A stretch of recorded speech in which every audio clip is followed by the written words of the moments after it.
given the rumoured launch window for a PlayStation 5 Professional and a lack of any announcements so far, when do you think we'll hear more about the system? John, there's a number of shows coming where they could potentially announce something, but they might just announce it at any given point, really, right? Yeah, I mean, they could just decide to say, we're going to hold an event now, we're going to reveal it now, out of nowhere.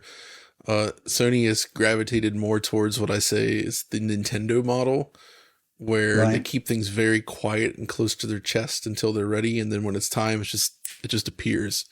Yeah. And it's really difficult to nail down when that happened. And as far as I understand, even developers that are working on this, at least some of them, have no like insight as to when this is actually supposed to happen. They're just like, they're working towards it, but it's not necessarily been super well communicated yet as here's when it's happening. Yeah. So I'm sure there's obviously people that are very well aware of that, but it's been kept pretty close to the chest, I think. And I mean, I was kind of hoping on this fall. I feel like that would be a good time to reveal it and maybe release it. I don't know. Um, Ah, But I I don't think know. I feel like it's becoming less likely at this point. I don't know about that. I think if we go back to the timetable that was put in place with PlayStation 4 Pro or PS4 4K or PS4 4.5, as it was kind of called, there were rumblings that emerged at GDC in March, which is pretty much exactly what has happened this year.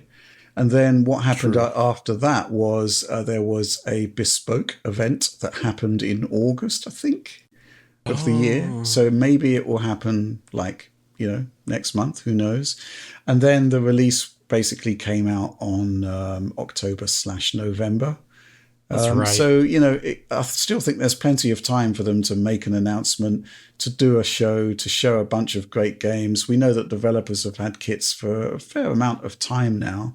The developer disclosures happened around GDC time, which it suggests to me that it's definitely going to be happening this year, one way or another. I think Tom Warren at The Verge made a post, again, based on what was happening on DevNet, saying that all games from July onwards that go into certification rather, should have some degree of pro support.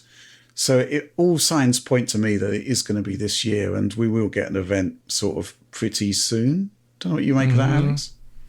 Yeah, and I think that it makes sense. I also think we're going to see a bespoke event about it, just historical precedent.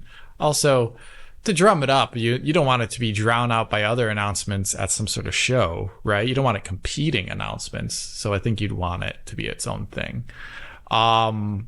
And I think the interesting thing about PS5 Pro, I think the most interesting aspect of it is the machine learning reconstruction. And the great thing for consumers here this time around is that unlike checkerboarding, it'll be so much easier to implement just by the nature of it. So we're probably going to see a lot of it, actually. That makes me excited. Yep. And of course, there's the ray tracing support in there, which is apparently significantly beefed up 2 to 3 times faster than what's in the existing PlayStation. And I think there's some great scope to show that to the audience in the whatever event they decide to reveal it at. So I think in a sense we could be looking at a repeat of what happened with the PS4 Pro event, which was we actually saw some games. But we also had Mark Cerny actually highlighting specific features and using specific titles to show that. So at the time it was 4K and HDR, and I suspect this time around it's going to be machine learning and ray tracing, and maybe the pull isn't going to be quite as enticing as PS4 Pro was at the time, because we had the launch of those 4K displays at that point. But I'm still really excited about it. And the combination of machine learning and enhanced ray tracing pretty much will bring us more closer into line with what's happening on PC, which I think consoles have got to do. And maybe Sony's going to have their own little magical touches to put in here and there, which we don't really have too much awareness of at the moment. And I kind of go back to, and I've said this before, I kind of go back to, when we first saw the leaked PS4 Pro specs, it was kind of like, this is interesting, but possibly not game-changing. But then when the August event came around, it actually looked a lot more enticing when you're actually hands-on with it. I suspect we'll see the same thing here. Anything else to add, John?